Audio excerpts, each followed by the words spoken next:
இன்னைக்கு நம்ம ராகி குக்கீஸ் எப்படி செய்யுதுன்னு பார்க்க போறோம். அதுவும் சாக்லேட் ஃபிளேவர்ல. அண்ட் முக்கியமான பாயிண்ட், இந்த ரெசிபில மைதாவும் இல்ல, ஒயிட் சுகரும் இல்ல. ஸோ இந்த வீடியோ ஸ்கிப் பண்ணாம ஃபுல்லா பாருங்க. ஃபர்ஸ்ட் ஒரு ட்ரையான பவுல்ல 1/2 கப் நாட்டு சர்க்கரை, 1/2 கப் மெல்ட் பண்ண கீ சேர்த்துட்டு 1 டீஸ்பூன் வெனிலா எசன்ஸ் சேர்த்துட்டு நல்லா மிக்ஸ் பண்ணுங்க.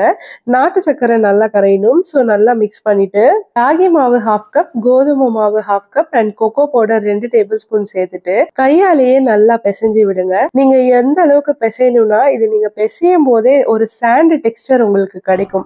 ஸோ அது வரைக்கும் கையாலே நல்லா பிசைஞ்சு விடுங்க. அடுத்து 1 டீஸ்பூன் பேக்கிங் பவுடர் சேர்த்துட்டு 3 டேபிள் ஸ்பூன் பால் சேர்த்துக்கோங்க. பால் காய்ச்சி ஆற வச்சு சேர்த்துக்கோங்க. நீங்க சூடா சேர்க்கக்கூடாது. ஸோ கூல் ஆன அப்புறம் சேர்த்துக்கோங்க. இன்னொரு பாயிண்ட் என்னன்னா, பால் ஒரே டைம்ல நீங்க சேர்த்து மிக்ஸ் பண்ணாதீங்க.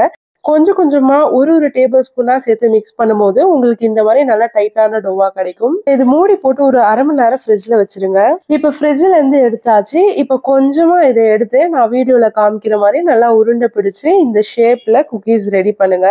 இப்ப இதை நீங்க அப்படியே பேக் பண்ணலாம். இல்லைன்னா இதுக்கு மேல உங்ககிட்ட சாக்கோ சிப்ஸ் இருந்துச்சுன்னா இந்த மாதிரி சேர்த்துக்கோங்க. இது ஆப்ஷனல், உங்களுக்கு வேணும்னா சேர்த்துக்கலாம். நீங்க ஒயிட் சாக்கோ சிப்ஸ் கூட சேர்த்துக்கலாம். இப்ப இதை கிரீஸ் பண்ணி வச்ச பேக்கிங் ட்ரேல வச்சுட்டு 160 டிகிரி செல்சியஸ்ல 10 மினிட்ஸ் ப்ரீஹீட் பண்ண ஓவன்ல வச்சு ஒரு 20 to 25 மினிட்ஸ் பேக் பண்ணீங்கன்னா போதும். அவ்வளவுதான், ஒரு சூப்பரான குக்கீஸ் ரெடி ஆயிடுச்சு. இதை நான் ஓவன்ல தான் பேக் பண்ணி எடுத்தேன். உங்களுக்கு குக்கர்ல இல்ல கேஸ் ஸ்டவ்ல எப்படி செய்யணும் அப்படின்னு டவுட் இருந்துச்சுன்னா கமெண்ட் பண்ணுங்க. நெக்ஸ்ட் வீடியோ கண்டிப்பா போஸ்ட் பண்றேன். அண்ட் இந்த குக்கீஸ் உங்க கிட்ஸ் அண்ட் ஃபேமிலி மெம்பர்ஸ்க்கு செஞ்சு கொடுத்து என்ஜாய் பண்ணுங்க.